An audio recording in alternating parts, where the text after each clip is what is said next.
இந்த வீடியோ பார்த்து கொண்டிருக்கும் உங்கள் எல்லோரையும் இயேசு கிறிஸ்துவின் நாமத்தினால டெய்லி பைபிள் ஸ்டடி சேனல் மூலியமா வரவேற்கிறேன். வீடியோக்குள்ள போறதுக்கு முன்னாடி ஒரு சின்ன பிரேயர் பண்ணிடலாம். லவ்விங் ஹெவன்லி ஃபாதர், இதோ எங்களுடைய பைபிள் ஸ்டடியை ஆசிர்வதிங்க. உம்முடைய அளவற்ற அன்பை எங்கள் ஒவ்வொருவர் மீது ஊற்றப்பட வேண்டும். தூய ஆவியானவரே எங்கள் மீது இறங்கி எங்களை சுத்திகரியும். ஏனென்றால் பரிசுத்தம் இல்லாத ஒருவனும் தேவனை தரிசிக்க முடியாது. உம்முடைய வார்த்தையை உட்கொள்ளவும் அதன்படி நடக்கவும் எங்களுக்கு கிருபை பாராட்டும். இயேசு கிறிஸ்துவின் நாமத்தினால் ஜெபம் கேளும் நல்ல பிதாவே, ஆமென். இன்னைக்கு நம்ம ஜோஷுவா சாப்டர் 18 பார்க்க போறோம். இதுக்கு முன்னாடி வீடியோஸ் பார்க்காதவங்க கீழே டிஸ்கிரிப்ஷன் பாக்ஸ்ல லிங்க் இருக்கு, அதை பார்த்துட்டு அப்புறமா இந்த வீடியோக்குள்ள வாங்க. ஜோஷுவா சாப்டர் 18ல ஒவ்வொரு வசனமா பாக்குறதுக்கு முன்னாடி அதோட ஸ்டோரியை நான் ஷார்ட்டா முன்னாடியே சொல்லிடுறேன். வாங்க வீடியோக்குள்ள போலாம்.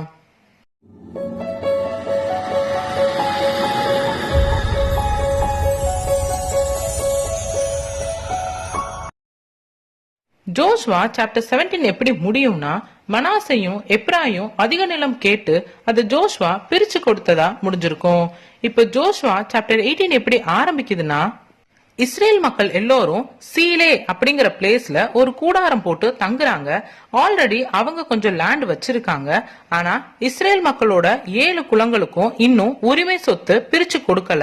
சோ ஜோஷுவா என்ன பண்றாருன்னா, மக்கள் கிட்ட நீங்க எல்லாரும் எவ்வளவு காலம் இப்படி இருக்க போறீங்க, உங்க கடவுள் உங்களுக்கு கொடுக்க ஆசைப்படுற லேண்ட வாங்க உங்களுக்கு ஆசை இல்லையான்னு கேக்குறாரு. அதுக்கு ஆலோசனையும் சொல்றாரு. என்னன்னா, குலத்துக்கு 3 பேரை செலக்ட் பண்ணிக்கோங்க. அவங்க போய் இந்த நாடு ஃபுல்லா சுத்தி அவங்க உரிமை சொத்து எதுன்னு வரைஞ்சு என்கிட்ட கொண்டு வந்து கொடுக்கட்டும். நாம அத ஆண்டவர் முன்னாடி வச்சு சீட்டு போட்டு பாப்போம்னு சொல்ல, அவங்களும் அப்படியே செஞ்சு நாட்டை 7 தொகுதியா பிரிச்சு எடுத்து வந்து ஜோஷுவா கிட்ட கொடுக்கறாங்க. நிலத்தை பங்கும் போடுறாங்க. யூத மக்கள் தெற்கு பக்கமா தங்கி இருப்பாங்க. யோசேப்பின் குடும்பம் வடக்கு பக்கமா தங்கி இருப்பாங்க. அப்படியே லேவியருக்கு இஸ்ரவேல் மக்கள் நடுவுல பங்கு இல்ல. ஏன்னா அவங்களுக்கு ஆண்டவருக்கு ஊழியம் செய்யறதுதான் அவங்களோட வேலை. அதுக்கப்புறம் காத், ரூபன், மனாசே பாதி குலத்துக்கு ஆல்ரெடி யோர்தானுக்கு தள்ளி கிழக்கு பக்கமா உரிமை சொத்து கொடுத்திருப்பாங்க. அடுத்து பென்யமின் புத்திரருக்கும் அவங்க வம்சத்துக்கும் சீட்டு விழுது. சோ அவங்களுக்கும் பிரிக்க ஸ்டார்ட் பண்றாங்க.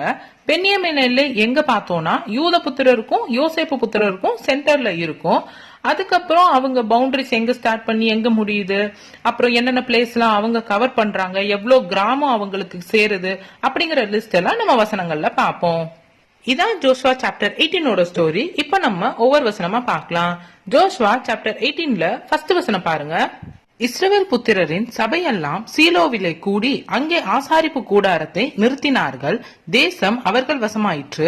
2வது வசனம், இஸ்ரவேல் புத்திரரில் தங்கள் சுதந்திரத்தை இன்னும் பங்கிட்டுக் கொள்ளாத 7 கோத்திரங்கள் இருந்தது. 3வது வசனம், ஆகையால் யோசுவா இஸ்ரவேல் புத்திரரை நோக்கி, உங்கள் பிதாக்களின் தேவனாகிய கர்த்தர் உங்களுக்கு கொடுத்த தேசத்தை சுதந்திரித்துக் கொள்ள போகிறதற்கு நீங்கள் எந்த மட்டும் அசதியாயிருப்பீர்கள். இந்த 3 வசனத்துல என்ன பாக்குறோம்னா, இஸ்ரவேல் மக்கள் எல்லாரும் சீலே அப்படிங்கிற பிளேஸ்ல இருக்காங்க. இன்னும் அவங்களுக்குள்ள ஒரு சில கோத்திரங்களுக்கு நாட்டை பிரிச்சு கொடுக்காம இருக்காங்க.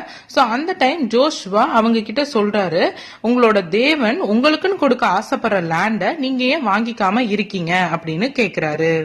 அடுத்து 4வது வசனம் பாருங்க. கோத்திரத்திற்கு 3 மனுஷரை தெரிந்து கொள்ளுங்கள். அவர்கள் எழுந்து புறப்பட்டு தேசத்திலே சுற்றி திரிந்து அதை தங்கள் சுதந்திரத்துக்கு தக்கதாக விவரமாய் எழுதி என்னிடத்தில் கொண்டு வரும்படி அவர்களை அனுப்புவேன். 5வது வசனம், அதை 7 பங்காக பங்கிட கடவார்கள். யூத வம்சத்தார் தெற்கே இருக்கிற தங்கள் எல்லையிலும் யோசேப்பு வம்சத்தார் வடக்கே இருக்கிற தங்கள் எல்லையிலும் நிலைத்திருக்கட்டும். இந்த 2 வசனத்துல என்ன பாக்குறோம்னா, ஜோஷுவா அந்த 7 குலத்து மக்கள் கிட்ட என்ன பேசுறாருன்னா, நீங்க போய் இந்த நாட்டையே சுத்தி திரிஞ்சு உங்களோட லேண்ட எதுன்னு விவரமா எழுதிட்டு என்கிட்ட கொண்டு வாங்க. நம்ம அதை கடவுள் முன்னாடி வச்சு சீட்டு போட்டு பாப்போம்னு சொல்றாரு. அதுக்கப்புறம் அதை எல்லாருக்கும் பங்கு போட்டு கொடுப்போம்னு சொல்றாரு. அதுக்கப்புறம் யூத மக்கள் தெற்கு பக்கமா இருக்காங்க, அவங்க அப்படியே இருக்கட்டும். யோசேப்பு மக்கள் வடக்கு பக்கமா இருக்காங்க, அவங்களும் அப்படியே இருக்கட்டும்ங்கிறதையும் பிக்ஸ் பண்றாங்க. அடுத்து 6வது வசனம் பாருங்க. நீங்கள் தேசத்தை 7 பங்காக விவரித்து எழுதி இங்கே என்னிடத்தில் கொண்டு வாருங்கள். அப்பொழுது இவ்விடத்திலே நம்முடைய தேவனாகிய கர்த்தருடைய சந்ததியில் உங்களுக்காக சீட்டு போடுவேன். 7வது வசனம், லேவியருக்கு உங்கள் நடுவே பங்கில்லை. கர்த்தருடைய ஆசாரிய பட்டமே அவர்கள் சுதந்திரம். காத்தும் ரூபனும் மனாசையின் பாதி கோத்திரமும் யோர்தானுக்கு அப்புறத்திலே கிழக்கே கர்த்தரின் தாசனாகிய மோசே தங்களுக்கு கொடுத்த தங்கள் சுதந்திரத்தை அடைந்து தீர்ந்தது என்றான். இந்த 2 வசனத்துல என்ன பாக்குறோம்னா, ஜோஷுவா மக்கள் கிட்ட சொல்றாரு, நீங்க போய் இந்த நாட்டையே சுத்திட்டு வாங்க, அதுக்கப்புறமா நாட்டை ஒரு 7 பங்கா பிரிச்சு என்கிட்ட கொடுங்க, நம்ம கர்த்தர் முன்னாடி சீட்டு போட்டு பார்ப்போம்னு சொல்றாரு. அதுக்கப்புறம் லேவியருக்கு மோஸ்டா அவங்க எந்த பங்கும் கொடுக்கல, அவங்க கர்த்தருக்கு ஊழியம் செய்யறதா அவங்களோட வேலை. அதுக்கப்புறம் ரூபன், காத், மனாசையின் பாதி குலம், இந்த 3 பேருக்கும் ஆல்ரெடி மோசே காலத்திலேயே லேண்ட் பிரிச்சு கொடுத்திருப்பாங்க. சோ அதை தான் அவங்க வச்சிருக்காங்க. அடுத்து 8வது வசனம் பாருங்க. அப்பொழுது அந்த மனுஷர் எழுந்து புறப்பட்டு போனார்கள்.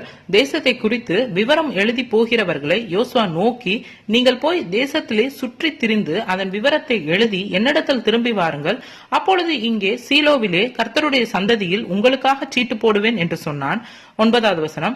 அந்த மனுஷர் போய் தேசமெங்கும் அந்தந்த பட்டணங்களின் படியே 7 பங்காக ஒரு புஸ்தகத்தில் எழுதி கொண்டு சீலோவில் இருக்கிற பாளையத்திலே யோசுவாவினிடத்தில் வந்தார்கள். 10வது வசனம். அப்பொழுது யோசுவா அவர்களுக்காக சீலோவிலே கர்த்தருடைய சந்ததியில் சீட்டு போட்டு அங்கே இஸ்ரவேல் புத்திரருக்கு தேசத்தை அவர்கள் பங்கு வீதப்படி பங்கிட்டான். இந்த 3 வசனத்துல என்ன பாக்குறோம்னா, ஜோஸ்வா சொன்னபடி குலத்துக்கு 3 பேரை செலக்ட் பண்ணி நாட்டை சுற்றி திரிஞ்சு வர சொல்றாங்க. அவங்களும் அந்தபடி சுத்திட்டு அவங்களுக்குரிய ஷேரை அவங்க ஒரு புக்ல எழுதி கொண்டுட்டு வந்து ஜோஸ்வா கிட்ட கொடுக்கறாங்க. ஜோஸ்வாவும் சீட்டு போட்டு பாக்குறாரு. அதுக்கப்புறம் இஸ்ரவேல் புத்திரர் மக்களுக்கு அவங்க தேசத்தை அவங்களுக்கு பங்கு போட்டு கொடுக்கறாங்க. அடுத்து 11வது வசனம் பாருங்க. பென்யமீன் புத்திரருக்கு அவர்களுடைய வம்சங்களின் படியே அவர்களுடைய கோத்திரத்துக்கு சீட்டு விழுந்தது. அவர்கள் பங்கு வீதத்தின் எல்லையானது யூத புத்திரருக்கும் யோசேப்பு புத்திரருக்கும் நடுவே இருந்தது. 12வது வசனம். அவர்களுடைய வட எல்லை யோர்தானிலிருந்து வந்து எரிகோவுக்கு வடக்கு பக்கமாய் சென்று அப்புறம் மேற்கே மலையில் ஏறி பெத்தாவேன் வனாந்தரத்தில் போய் முடியும். 13வது வசனம். அங்கிருந்து அந்த எல்லை பெத்தேலாகிய லூசுக்கு வந்து லூசுக்கு தென்பக்கமாய் போய் அதரோதாருக்கு தாழ்வான பெத்தோரோனுக்கு தெற்கே இருக்கிற மலையருகே இறங்கும். இந்த 3 வசனத்துல என்ன பாக்குறோம்னா, பென்யமீன் புத்திரருக்கு சீட்டு விழுது. அவங்களோட பங்கு எங்க இருக்குன்னா, யூத புத்திரருக்கும் யோசேப்பு புத்திரருக்கும் நடுவுல தான் அவங்களோட எல்லை அமைஞ்சிருக்கு. அதுக்கப்புறம் அவங்களோட வட எல்லை யோர்தான்ல ஸ்டார்ட் பண்ணி எரியோவுக்கு வடக்கு பக்கமா போய் அதுக்கப்புறம் மேற்கு எல்லை பெத்தாவான் அப்படிங்கிற வனாந்தரத்துல முடியுது. அதுக்கப்புறம் அந்த எல்லை திரும்ப எங்க ஸ்டார்ட் ஆகுதுன்னா, லூசு அப்படிங்கிற ஒரு பிளேஸ், அங்க இருந்து ஸ்டார்ட் பண்ணி தென் பக்கமா போய் அதரோத் அதார் அப்படிங்கிற பிளேஸுக்கு தாழ்வான ஒரு இடம் இருக்கு. அந்த இடத்துல அங்க ஒரு மலை இருக்கும், அதோட முடியுது. அதுக்கப்புறம் 14வது வசனம் பாருங்க. அங்கிருந்து எல்லை மேற்கு மூலைக்கு பெத்தோரோனுக்கு எதிரே தெற்காக இருக்கிற மலைக்கு தென்புறமாய் போய் திரும்பி கீரியாத் பாகல் எனப்பட்ட யூதா புத்திரரின் பட்டணமாகிய கீரியாத் எயாரிம் அருகே போய் முடியும். இது மேற்கு எல்லை. இந்த வசனத்துல என்ன பாக்குறோம்னா, பவுண்டரிஸோட கண்டினியூஷன் தான். மேற்கு மூலையில பெத்தோரோன் அப்படிங்கிற பிளேஸ் இருக்கு, அதுக்கு எதிர தெற்கு பக்கமா மலை இருக்கும். அதுல இருந்து கீரியாத் பாகல் அப்படின்னு ஒரு பிளேஸ் இருக்கும், அது யூதரோட பட்டணம். அங்க இருந்து கீரியாத் எயாரிம் அப்படிங்கிற பிளேஸ் வரைக்கும் போய் முடியும். இது மேற்கு பக்கத்தோட எல்லை. அடுத்து 15வது வசனம் பாருங்க. தென் எல்லை கீரியாத் எயாரிமின் முடிவில் இருக்கிறது. அங்கிருந்து எல்லை மேற்கே போய் நெப்தோவாவின் நீரூற்றுக்கு சென்று 16வது வசனம்.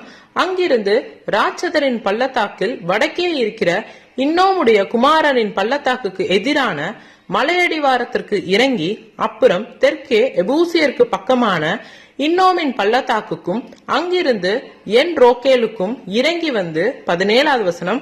வடக்கே போய் என்சே மேசுக்கும் அங்கிருந்து அதுமின் மேட்டுக்கு எதிரான கேலி லோத்திற்கும் அங்கிருந்து ரூபன் குமாரனாகிய போகனின் கல்லிடத்திற்கும் இறங்கி வந்து 18வது வசனம். அராபாவுக்கு எதிரான வடக்கு பக்கமாய் அராபாவுக்கு இறங்கும். இந்த 4 வசனத்துல என்ன பாக்குறோம்னா, கீரியாத் எயாரிமோட தென் எல்லை அங்கிருந்து மேற்கு பக்கமா போறாங்க. அங்க ஒரு நீரூற்று இருக்கு, அது நெப்தோவா அப்படிங்கிற ஒரு நீரூற்று அங்க முடியுது. அதுக்கப்புறம் ஒரு பெரிய பள்ளத்தாக்கு இருக்கும், அதுக்கு வடக்கு பக்கமா இன்னோம் அப்படிங்கிறவரோட குமாரன் அவரோட பள்ளத்தாக்கு இருக்கும். சோ அதுக்கு கீழே ஒரு மலை அடிவார மாதிரி இருக்கும். அதுக்கு கீழ் பக்கமா போய் என் ரோக்கேல் அப்படிங்கிற பிளேஸ் வழியா வந்து வடக்கு பக்கமா என்சே மேசு அப்படிங்கிற ஒரு பிளேஸ் இருக்கும்.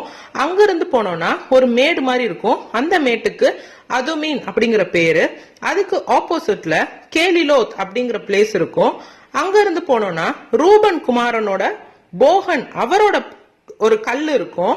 அங்க இருந்து போயிட்டு அராபுக்கு ஆப்போசிட்ல இறங்கி வடக்கு பக்கமா முடிகிறதா அவங்களோட எல்லை. அடுத்து 19வது வசனம் பாருங்க. அப்புறம் அந்த எல்லை பெத் ஒக்லாவுக்கு வடக்கு பக்கமாய் போய் யோர்தானின் முகத்து வாரத்திற்கு தெற்கான உப்புக்கடலின் வடமுனையிலே முடிந்து போம். இது தென் எல்லை.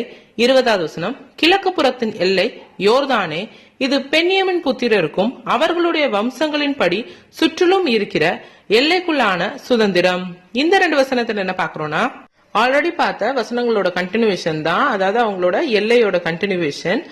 திரும்ப அந்த எல்லை எங்க ஸ்டார்ட் ஆகுதுன்னா பெத் ஒக்லா அப்படிங்கிற பிளேஸ்ல வடக்கு பக்கமா ஸ்டார்ட் பண்ணி யோர்தான்ல ஒரு உப்பு கடல் இருக்கும். அந்த உப்பு கடலோட வடமுனையில தான் அவங்களுக்கு முடியுது. அது அவங்களோட தென் எல்லையாகவும் கிழக்கு புறத்தின் எல்லை யோர்தானாகவும் பென்யமின் புத்திரருக்கும் அவங்களோட வம்சங்களுக்கும் அவங்களுக்குள்ள இருக்கிற சுதந்திரம்.